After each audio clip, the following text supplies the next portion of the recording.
Hello, everyone.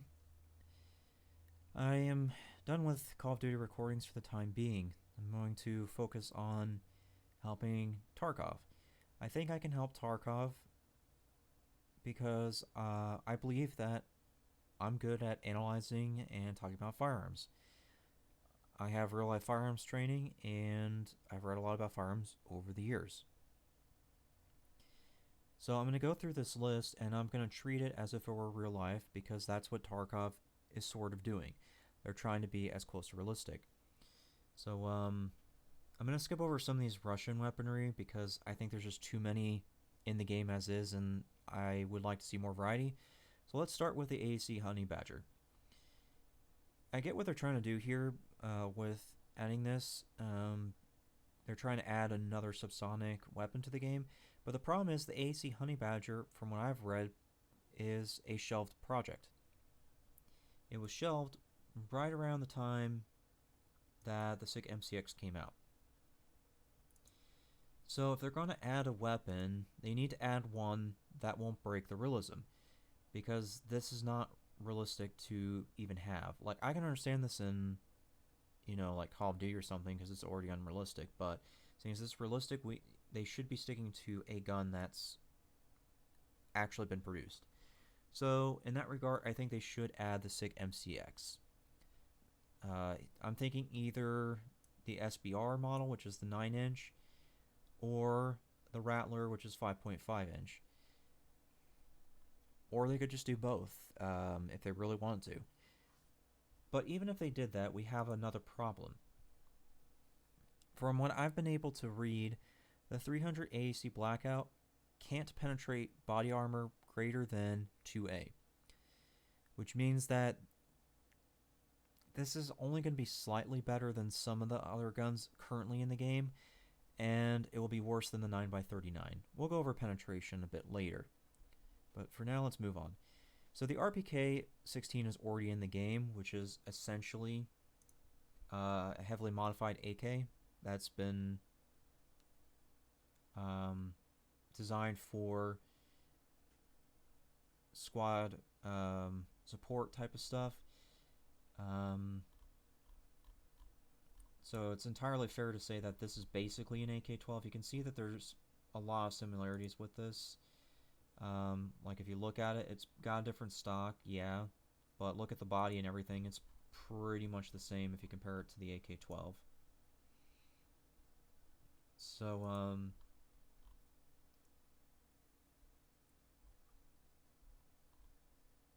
yeah, I'm not really seeing a point in adding the AK-12 when the RPK-16 is basically going to be the AK-12. If they want to add the AK-15, that's fine. Alright, moving on.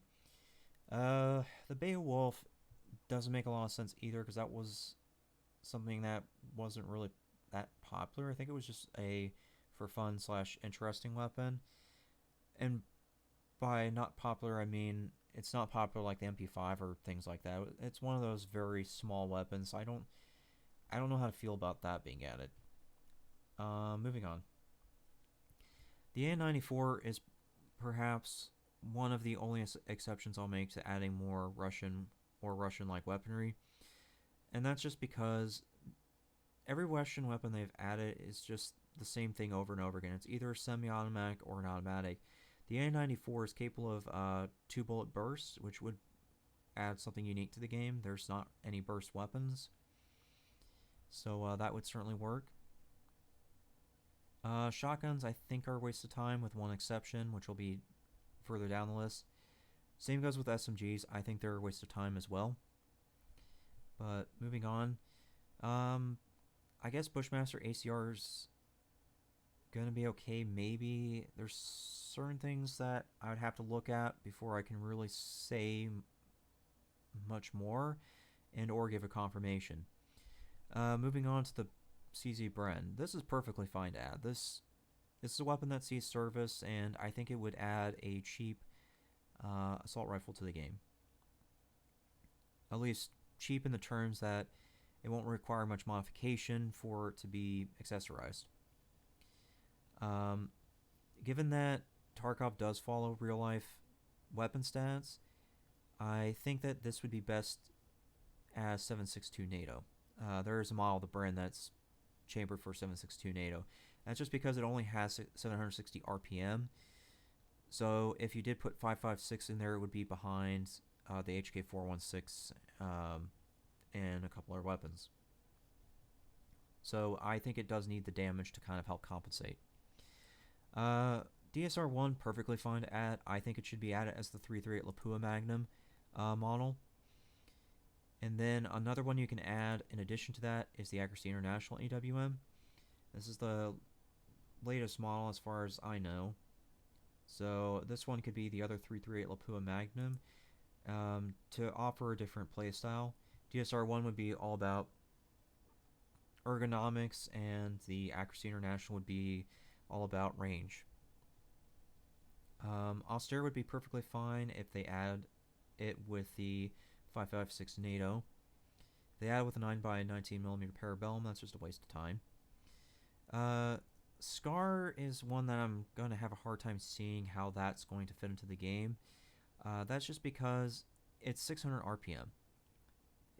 That means it's going to be on par with most AKs. So I guess the only way that I could see it surviving is if it's added as a DMR. There is a model of the Scar, I think it's called the Mark 20, that's a DMR. That's the only way I could see it surviving. I'm pretty sure the Heckler & Koch G3 is retired. I can always double check it later, but I think a better rifle to add in that spot would be the SIG. Probably the Commando. 5.53 in particular. It's an improved model of the Commando. The 5.53 that is. So I think that would be a better thing to put in than that. Heckler & Koch G36 I think is perfectly fine to add, but I would suggest that it be put in the light machine gun category. There is a squad automatic weapon variant of this called the MG36, so I think it should be put on there. If people want to play with the HK G36, then they should do it as an LMG. 417, no problem with this. It's a great rifle. It's a DMR in real life. So please name this G28 because that's the designation for that when it's the DMR. Again, I think SMGs are a waste of time. Even 10mm auto, but feel free to do what you want to. Don't know much about this weapon, can't comment too much. Knights Armament Company PDW. As far as I'm aware, this was a prototype and I never saw production. So this would break the realism just like the AEC Honey Badger. Don't do it. Chris Vector. It's not really a proven weapon. It's not like the other weapons where they're either hunting weapons, military weapons, or civilian weapons. I mean, not really, because the Chris Vector, like, this is only used by the Thailand police. The other weapons, they've seen military action or paramilitary action, police or otherwise. You'll notice that some paramilitary organizations across the world will use civilian weapons. For example, the Russian police force does use Beretta CX-4 Storms, which is a 9mm carbine. So that's a civilian model in use by a paramilitary organization. That's kind of what I meant by "and civilian weapons" with my previous sentence. So the Vector hasn't really seen like a main police force or main civilian use, I guess you can say. I think it's more of just an iconic weapon, so I really don't see a point in adding the Vector. Moving on to the KS-23. This is perhaps the only exception I can see for shotguns being made. That's because if you read about its round, the KS-23 has a round that can penetrate cars. It is an anti-riot quote-unquote shotgun, but it's a very destructive one. If it can get through cars, I'm pretty sure it can get through body armor, but I don't think it's been tested for that.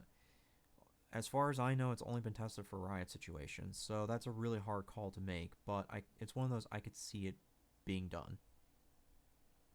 KSVK 12.7. So, like I said earlier, I would really like to see more variety with the game, and I think that a better alternative is the Austeyr HS50. I think for modding purposes, you could have like the base model Austeyr HS50, and then you could mod it to an M1. The plain old model is a single shot bolt action, whereas the M1 is a 5-round magazine. So I think that that's something that should be added instead of that. M16A4, perfectly fine weapon to add. As I point out with the AN94, burst weapons aren't really a thing with Tarkov, so I would be happy to see a burst weapon. Again, I think shotguns are a waste of time. As for this rifle right here, I think that you would be better off adding the Accuracy International and the SR1. I don't know too much about the Graza, so I can't really comment on that. PKM and PKP. So these are really heavy and really long machine guns. I don't see them having a use in Tarkov. I think that you would be better off adding the FN Minimi Para, which is this right here, or the Negev. The Negev and Minimi are fairly light for being machine guns. They will certainly be lighter than the PKM or PKP models. Now, the FN Minimi in particular, Para model, is going to be the smallest of them. This uses a 13-inch barrel. As you can see, it's fairly compact. Also, I think that this would fit with the game in terms of modding, because in the old days, the Minimi was using metal box magazines like the ones you'll see like right here. But later on, that they upgraded to these like mix of fabric and metal pouches, which are called tactical pouches apparently. So I think that could be a modding thing. It could start off with a metal box magazine, and if you want to fork out more money, you could get these. Both the Minimi Para and Negev I've seen heavily modded before. For both the Negev and the Minimi Para, I've seen models of them where they will have that angled pistol grip that comes out to the side right here by the bipod, so that the user can just lift the machine gun up off, say, a bipod position pretty easily. So I've definitely seen that done before. So I think for modding purposes, these two would fit a lot better than the PKP or PKM. I don't know about the Minimi Para in particular, but I know for the Negev, I have seen this model with a suppressor before. So yeah, realism for you. Again, I don't see a point in submachine guns, but if they're going to add the Bizon, I'm going to hope that it's the 9x19mm Parabellum one, because there is a difference in effective range with these calibers. The difference between the Makarov and the Parabellum is going to be 100 meters. That's how much of an upgrade it is from a 9x18 to 9x19. Don't see the point in SMGs as well as a very old weapon. RPT or RPD and RPK-74, I don't see a problem with these being added. The game, as I've said, is lacking in light machine guns. Unlike the RPK-16, these were, I guess you can say, isolated designs. They weren't based off of, or at least it's not an AK that was modded. These were based off of the AK and AKM series, so they have their own design and uniqueness to them. But if they do add them, then I'm going to hope that they add the RPK-74M, which is the most modern of them. The RPD is actually quite old, and actually it's retired. I'm pretty sure, I mean, in terms of military service, I think it's only being used by like coalition or rebel forces. But anyways, regardless, there's a huge RPM difference with these things. So that's why I'm kind of hoping that they would do the later ones, because you'll notice that the rate of fire is 650 to 750, whereas the RPK-74M is going to be 650. the RPK-16 actually should be upped as well if these get added, because this has a rate of fire of, what was it, 700, wasn't it? Oh hell, I hate looking for stuff in here. I'm pretty sure it's, yeah, 700. So the RPK-16 should be 700 rounds per minute. This should be 650, and I think this should be 750. So that's how I would do that. Moving on to Skorpion, CZ Skorpion. If they're going to add a Skorpion, I think it should be the Evo 3 S1 carbine, which has a 16-inch barrel. Unless this is being used as a pistol, in which case I don't think that there is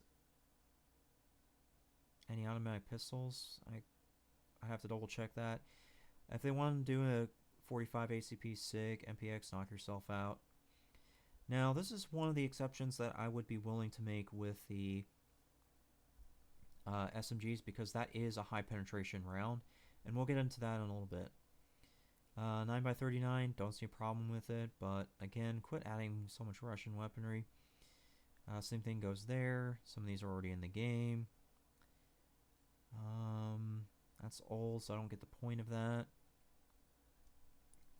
Okay, from what I've read about the VKS, this is the rifle that came before the Ash 12.7mm, so they have very different technologies.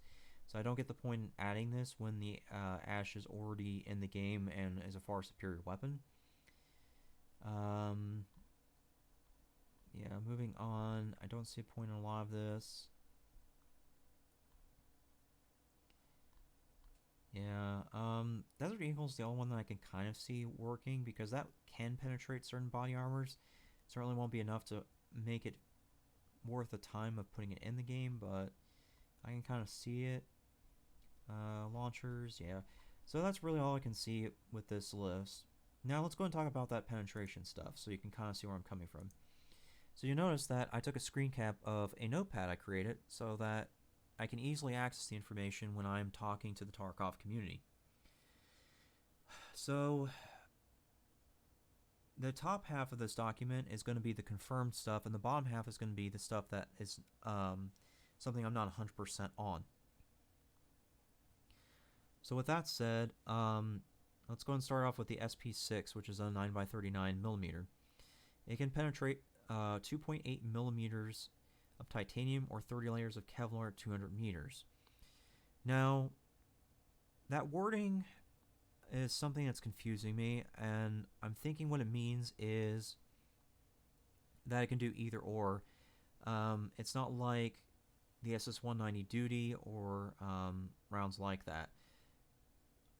You'll notice that it says NATO Crisot target or 3A armor 200 meters for the SS-190 duty, which is 5.7 by 28. If you look at the NATO Crisot target, it's 1.6 millimeter grade 5 titanium plate in front of 20 layers of Kevlar. So you can see where I'm saying I'm a little confused by that wording with the SP6. It seems like to me I have to make a choice of what to penetrate, whereas with the SS-190 duty, it doesn't discriminate. It will go through a lot of targets. Not only can it penetrate NATO Crisot targets, but it can also get through 3A armor at 200 meters. It's one of those either or things. Now, I will point out that the 4.6 by 30mm, which I see I have typed wrong on my document, was the competitor to the 5.7 by 28mm during NATO testing. Now, when the testing went on for these two calibers, multiple countries said the 5.7 by 28mm was the superior round. There's a whole explanation to why it didn't become a NATO round, despite how good it is, but you can read about that on your own time. The reason I'm bringing this up is because in Tarkov, the MP7 is the superior SMG when compared to the P90, and that shouldn't be the case. The P90 should be the one that's on top.